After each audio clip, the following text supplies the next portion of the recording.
Aloha mai ka mokopuni nui o ke awe a hiki I ni iho o ka hele lani. Aloha pumehana ka kou. O Anthony Melvin Makana Paris ko ui noa piha. Mai nanakuli mai iau. Noho au I Papakolea. Mahalo. Thank you very much for having me here in Molokai in your aina. I humbly come in order to share mana'o about the Molokai Community Plan Update, the current version, November 2015.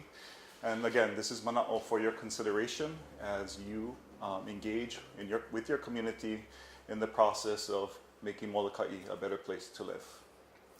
I am here with the Native Hawaiian Rights Clinic with Professor Malia Kutagawa. Today is November 2015. Mahalo. We start with Ike Kupuna, Imina Awapono.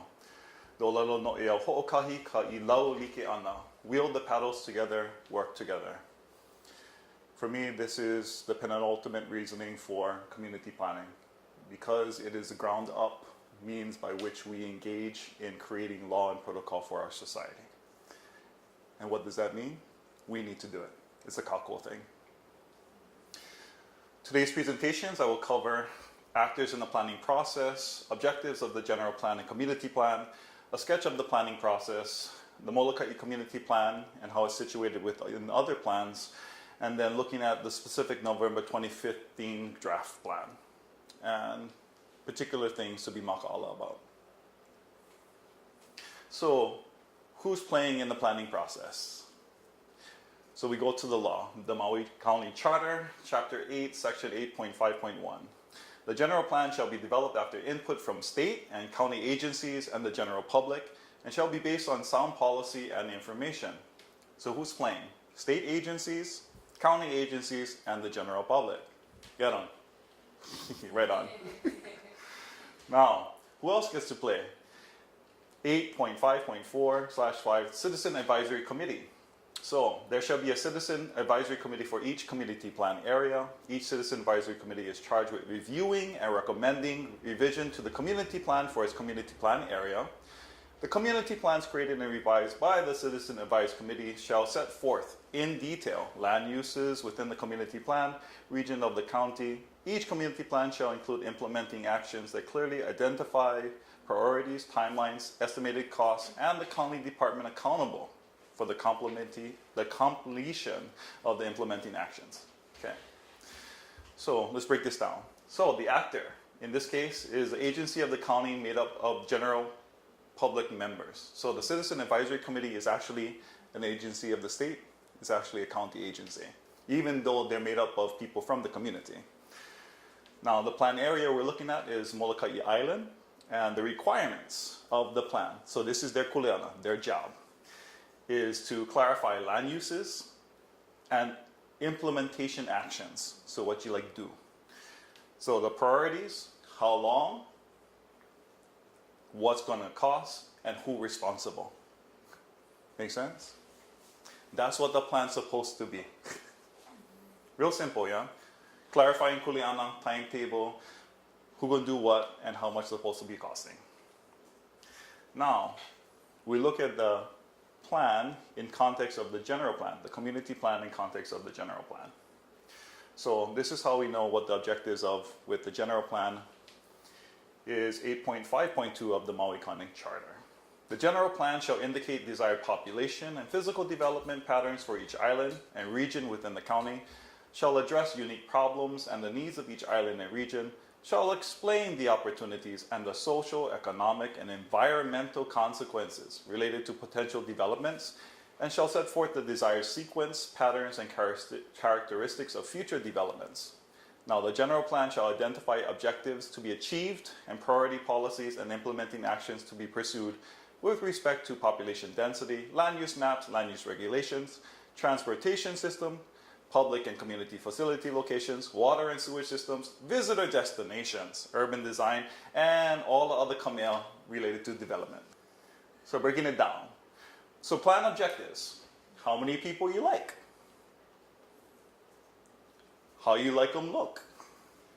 What are the problems in the community facing? What are the opportunities that you see?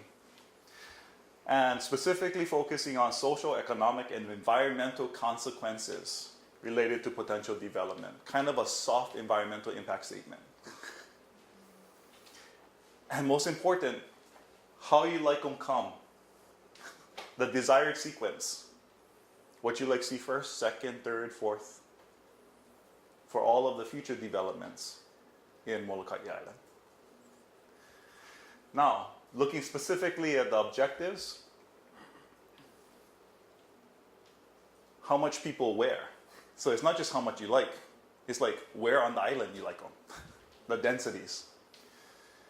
And the land use maps, the land use regulations, the systems to get people around for transport, the public and community facility locations where they stay, the water and sewage systems for take away the waste and bring up the vai, where you like the visitors' destinations to be or not be,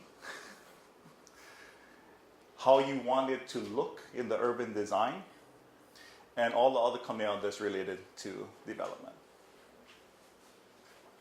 Now, we look at a sketch of the planning process as a whole. It goes to 8.5.6 of the Maui Charter. You have it redundant, go back to the charter over and over because it tells us what it is. So 6 of the Maui Charter says the community plans generated through the Citizen Advisory Councils and accepted by the Planning Commission, Council, and Mayor as part of the general plan. So those are the people that are actors that are involved, and this is how it looks. So you have the Citizen Advisory Committee that do work, then you have the Planning Commission that do work after that, and then you have the County Council that do work after that. And then between the council and the mayor's office, they negotiate and then revise, and finally a plan is updated. Now, community plans are decennial, meaning that they only happen about every 10 years. And right now we're about in year 14 of the Molokai community plan update. So we're a little bit behind schedule with all of the other guys, but not the community, because the community has been working hard for quite a while. But the institutional support has been kind of lagging. Okay, any questions with the process so far? Okay, Micah A. Now, this is the Molokai community plan in context with the other plans. Since Maui is a county, it has one general plan, and that's integrated with the state planning process for all of the counties. But within the general plan of Maui, every single region, and you can see here, the Molokai Island has a community plan. Maui Island has multiple community plans. Lanai has a community plan. Kaho'olawe has a community plan. All of those community plans gets integrated into the general plan and become the general plan. That makes sense? So it's not that these community plans are separate from. They actually become the general plan and set the tone for the general plan, which each update that comes. Okay?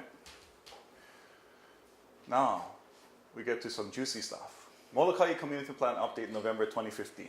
So specific considerations we're going to cover today is due process rights, reserve rights, which include traditional and customary rights, natural resource rights, public trust responsibility, zoning, the importance of community planning, and the East End Statement as an example, and what to be maka all about in this process, because we're still in the process right now before the Planning Commission, just about finishing CPAC at this time, and the community can still weigh in. Due process. So there's 2 types of due process, procedural and substantive. Procedural is basically granting the general public notice and opportunity to participate in the creation of new law or policy. Substantive due process is ensuring that rights that are afforded to members of the public, to citizens, are not regulated out of existence through government action. Now, the key thing about substantive due process we need to remember is even though procedural due process was done, that it was fair, that they gave notice, that they allowed for all of the people to come and weigh in, substantive due process ensures that the majority cannot regulate out the existence of the rights afforded to the minority. And that's why it's So important. So 2 types of due process. Now, we break it down in terms of rights and responsibilities. For procedural due process, the general public has a right, and Native Hawaiians in particular have rights. And the government, from the state, county, and the federal levels, all have a duty to uphold the procedural due process rights. Same thing with substantive due process rights. The general public has a right, Native Hawaiians have rights, and the government has a duty in order to ensure that those rights are protected. Now, how do we know Native Hawaiians have due process rights? Well, let's turn to our own Supreme Court in Public Access Shoreline Hawaii versus Hawaii County Planning Commission. There, in that court case, it makes extremely clear that Native Hawaiians exercising traditional and subsistence and religious practices have rights that are distinct and distinguishable from the general public.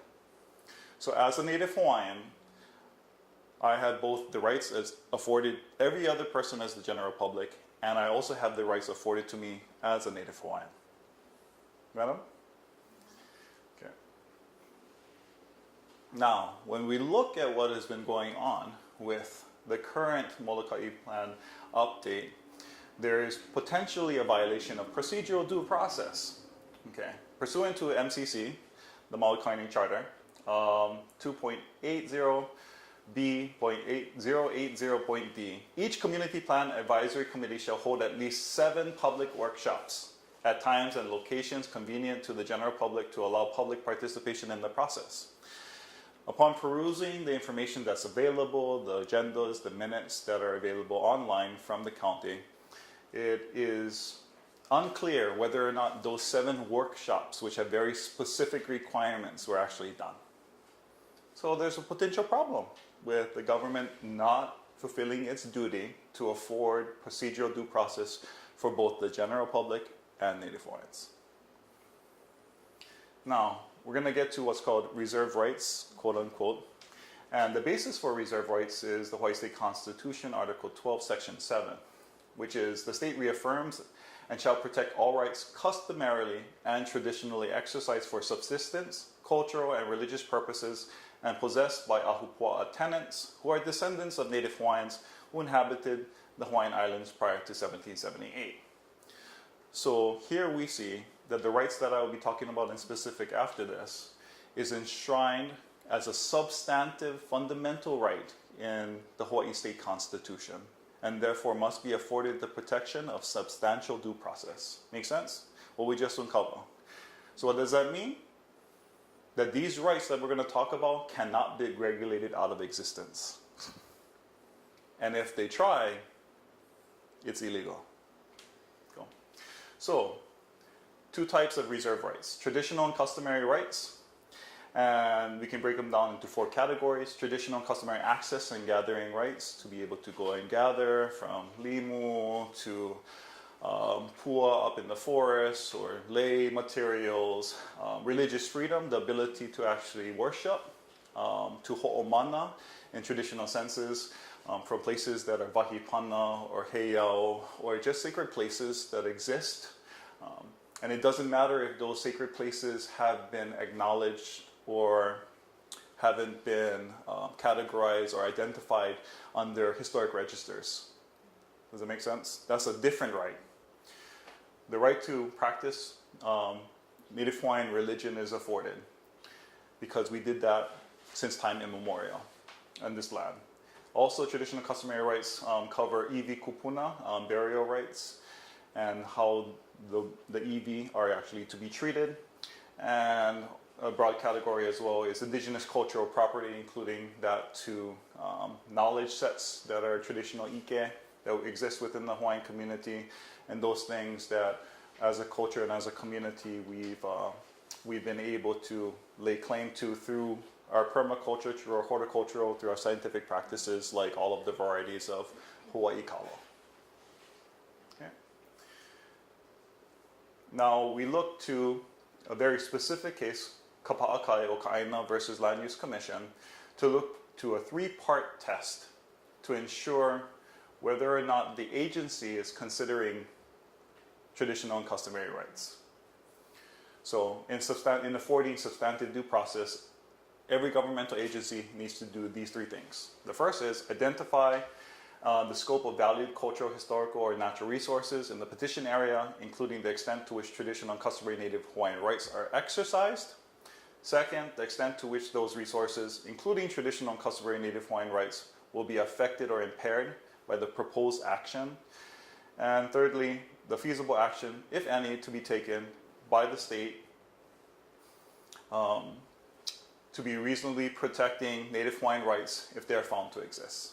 So this is what every state agency, every county agency must do in ensuring Native Hawaiian substantive rights, the fundamental rights guaranteed under the state constitution, is protected. Cool. Now we talked about traditional and customary rights. Now we focus on natural resource rights, which is again part of the reserve rights, umeke. Also protected under the Hawaii State Constitution. There's 4 major categories: vai, or water rights, which one of my colleagues will speak about in detail later; konohiki, fishing rights; local i'a, Hawaiian fish pond rights; and kahakai, or shoreline rights, and access to shorelines. Now we're shifting from the rights that are afforded to Native Hawaiians in particular under their substantive due process to the responsibility of the government through its state and county agencies through what's called the public trust doctrine. And guess what? That is also enshrined in the Hawaii State Constitution. Article 11, Section 1. For the benefit of present and future generations, the state and its political subdivisions shall conserve and protect Hawaii's natural beauty and all natural resources, including land, water, air, minerals, and energy sources, and shall promote the development and utilization of these resources in a manner consistent with their conservation and in furtherance of the self-sufficiency of the state. All public natural resources are held in trust by the state for the benefit of the people. Okay? So this clarifies the government's responsibility in ensuring the protection of these resources that are outlined here, and specifically to ensure the protections of the substantive rights of Native Hawaiians. Now, let's talk about the scenario here when you have zoning regulations and property rights and how they interact. Now, under the Fifth Amendment of the U.S. Constitution, there is affording protections for personal property. However, we just also talked about how Hawaii has reserved rights for Native Hawaiians in particular, and that there's a trust relationship and reserve rights which interact with each other. Now, reserve rights could include kuleana rights, native tenant rights, traditional customary resource management, and all of those other kamea that we talked about before. And clarified in the Pash case that we talked about before, Native Hawaiians have distinct and distinguishable rights from the general public. Now, we'll break this down this way. The federal government clarifies the right to property, but it is the state government that clarifies what property is. Make sense? So the federal government says you cannot actually take property away without just compensation. But the state government says this is what we define property to be. And in Hawaii, we're clarifying that everybody's property is subject to the reserve rights of Native Hawaiians, enshrined in the Constitution. So this type of protections would not normally exist in places like California or Texas or other parts of the United States of America, but there are similar parallels to places like Oregon and New Jersey, who affords particular rights back to time immemorial. Now, breaking it down a second way, when you take the Fifth Amendment of the United States Constitution and the reserve rights afforded under the Hawaii State Constitution and subsequent jurisprudence, if in the process of doing community planning, one was to downzone land, that would not be what's called a regulatory taking, necessarily. And what I mean by downzone land is when you have property that, say, is high commercial use, like hotel, Everybody knows this hotel. And they wanted to downzone it to agriculture. In order to do that, the government would have to pay the hotel owner of the property, regardless if they get hotel up or not, because it's the potential to actually make revenue given the type of designation. They would have to compensate for taking away that right to make hotel now. But we're in a very interesting situation in Molokai because a lot of the zoning is interim. Interim zoning. So, interim zoning is to provide interim regulations pending the formal adoption of a comprehensive zoning and ordinance map. And in short, it's just clarifying that there are temporary regulations as the community figures out what it wants to do with the land. Interim zoning allows for a variety of residential, agricultural, and public land uses. And the way you update interim zoning to permanent zoning is through community plan updates, which the Molokai community is currently in the process of doing.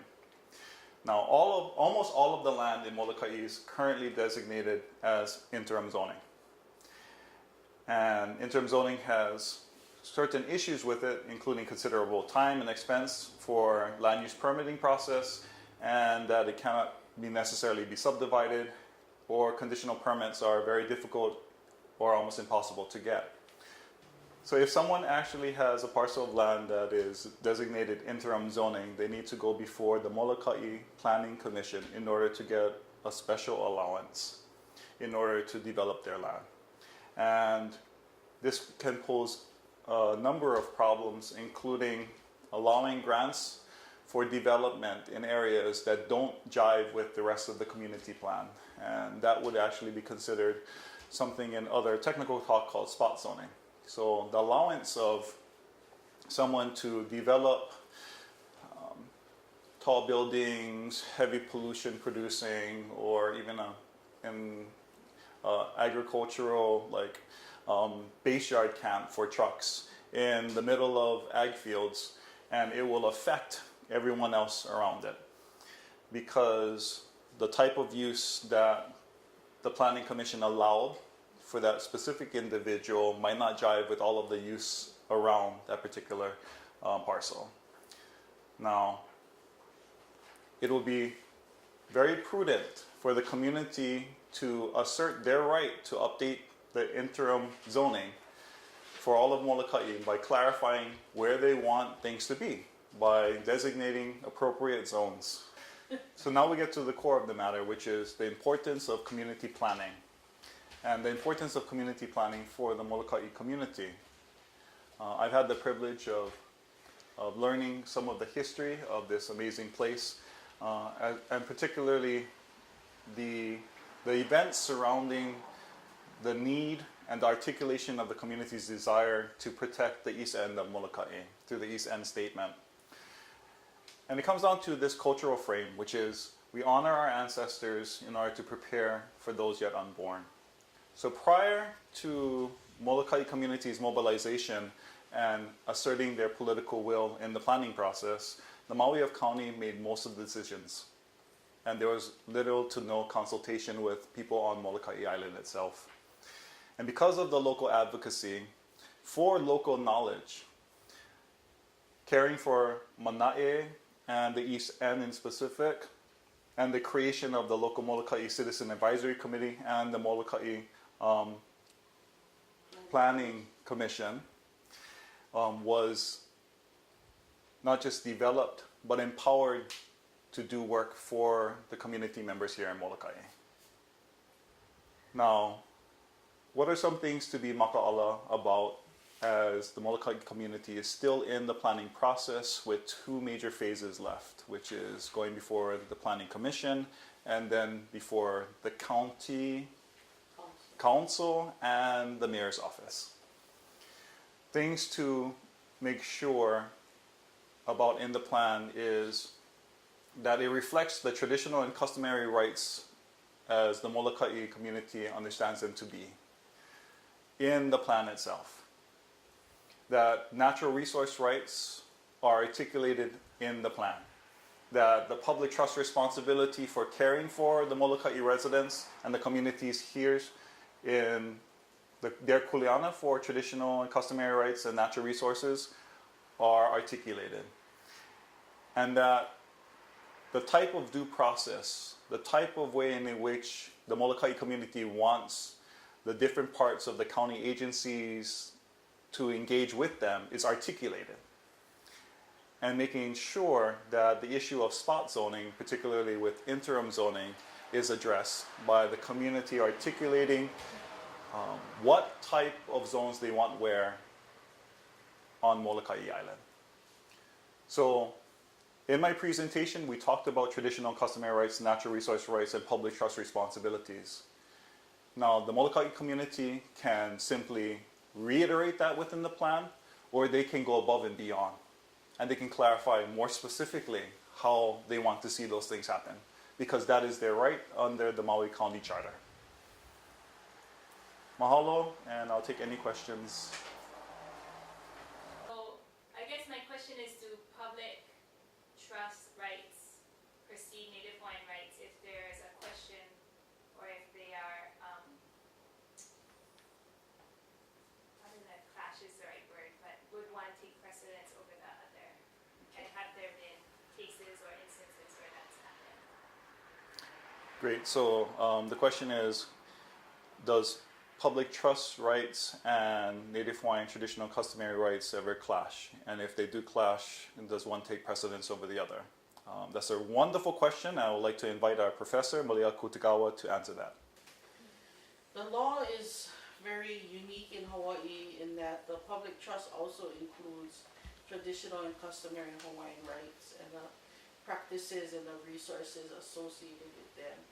And we'll be covering more of that in Jeff's presentation on water.